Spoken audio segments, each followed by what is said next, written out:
Alright, what is up everybody? Coming back at you with another video on the channel. And today we're going to talk about something a little different, something I've been noticing lately from Reate. And that is Reate's QC. And I'm going to be honest, it has went downhill recently. And you know, I think somebody needs to say something. We've always looked at Reate as the best Chinese OEM. It's Reate. I know it's going to be good. And overall as a whole, they still put out great knives, but there's just been some small fit and finish issues that, you know, have came to light recently. So first off, let's talk about this. The Liangma Field Duty 3.5. Released, I believe, earlier in 2023. And this one was very prevalent, but I think the main issue got overlooked because of how Liangma handled the situation. So these knives came from factory with pretty much no detent.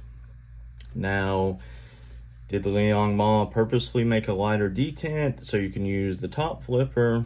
I think he wanted that.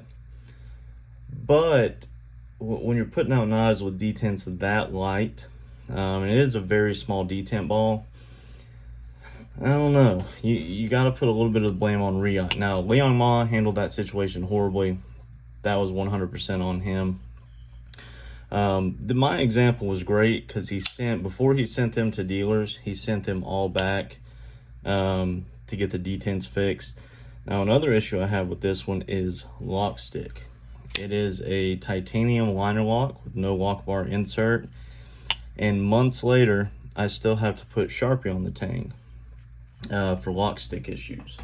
Now, I have another Reate OEM, the Love Concepts Avant, with a titanium liner, no lock bar insert, never had a single lock stick issue. And that's an older Reate knife. Next was the Sharp by Design full-size Evo Typhoon, which I absolutely love, but the first one I got down here on the bottom where these two ends meet, and you can still see that's not perfect. If I can get this thing to focus. Even the bead blast finish is a little off down in there. I got a DLC version, and down here in these ridges, the DLC coating was flaking off. It looked like shit, and I got it from DLT, sent it back, got this version. So that's another strike. That one I actually had to send back. Now I got this knife, the Recon 1 adds-in flipper. This one was perfect, no issues at all on this one. Very, very happy with this knife overall. Show you the grind so it plays into what I'm going to show you next. Nice and even. And some, there we go. Nice and even. Very nice sharpening choil, done perfectly back here. So I just picked up this Pina Mula exclusive with the Chad Nichols Mokutai clip, thumb studs, back spacer, and pivot collars. Super awesome knife. I had an exclusive Mula before from Crane's Cutlery. Now let's get to my issue on this one. See if we can, okay, back here. Can you see how horrible that is? I mean, look at that. That looks like some Benchmade level stuff. That looks like shit, guys. I mean, you're fine up here. It comes back. This juts up. And then by the sharpening choil right here, it's not finished. I mean, that's half-assed and pretty shitty, if you ask me. Could somebody sharpen this out? I'm sure somebody could fix this. I could probably fix it, take a little material off, lay the edge down a little bit and make it uniform across it. I could probably do that. I could make a mistake doing that and make it worse. But the thing is, it's a $420 knife, and I don't feel like I should have to do that. That's just not good. And I don't know, just with these multiple issues from the few reate knives I bought this year, I think they've got some issues there with QC. And I really think it's because they're trying to keep up with demand. You know, everyone and their brother has a reate OEM knife. They're trying to pump them out. They're trying to keep up, probably hiring new people. And in the process, their QC has slipped a little bit. I really hope they can try to resolve these issues, because, I mean, after this one, I'm going to have to send this back. I've contacted Crane's Cutlery. I got it yesterday, Saturday. I emailed them. I'm sure I won't hear back till Monday. This is another one. I'm going to have to send this back. You know, I get a knife, wait on it, all excited. Now I've got to send it back, have them QC one, send me another one. And, you know, some people are going to say, well, it's a knife. It's not a big deal. Just use it and resharpen it. That's not the point.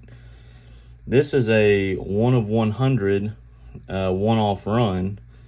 So, going to be a pretty rare knife once they're all sold out. And, you know, I don't want to have to go ahead and use the sharpening. You only get, you know, so many sharpenings before you start to get a smile back there. I shouldn't have to use one right off the bat. You can see there, I can't tell, they've definitely cut into the material a little there, and then they didn't finish at the plunge grind back here at the sharpening choil. It's just not great. It's really not. It's sharp, but it looks like shit. So I just had to make a video on this. I've noticed that as a reoccurring trend recently, and I feel like somebody needs to say something. So, you know, take it as what you will. It's all smaller stuff, but when you pay this money for a knife, you expect perfection. And this is not that. So, yeah. So, I'll update with Crane's Cutlery as I get a hold of them. I'm sure it won't be a problem, because that's pretty shoddy. And just a couple examples. No grind issues, terminates great, nice into the sharpening choil. I've never had grind problems before. It's just been coating issues or maybe a light detent. This one terminates great. So you can see what it's supposed to look like there. Nice and uniform. Then the choil cuts up perfectly. And you can see this. Ugly, janky, shoddy. So I'm sure some people call me a crybaby. It is what it is. I'm more of a collector. I have some knives I do carry and use hard, like my Exciton. I've been carrying this a lot recently. But other knives, I like to collect. I like to fidget with them. I use them some. But something like this, a 1 of 100 run, probably not going to get used. But yeah, it's just kind of ugly. So just putting that out there. You know, feel free to leave in the comments if you've had that experience recently, or if everything's been good like usual. Maybe it's just me getting unlucky. I don't know. But I appreciate you guys watching. Go check out my review on the Recon 1 Adz Flipper. Appreciate you guys watching. Subscribe to see more, and have yourself a great day.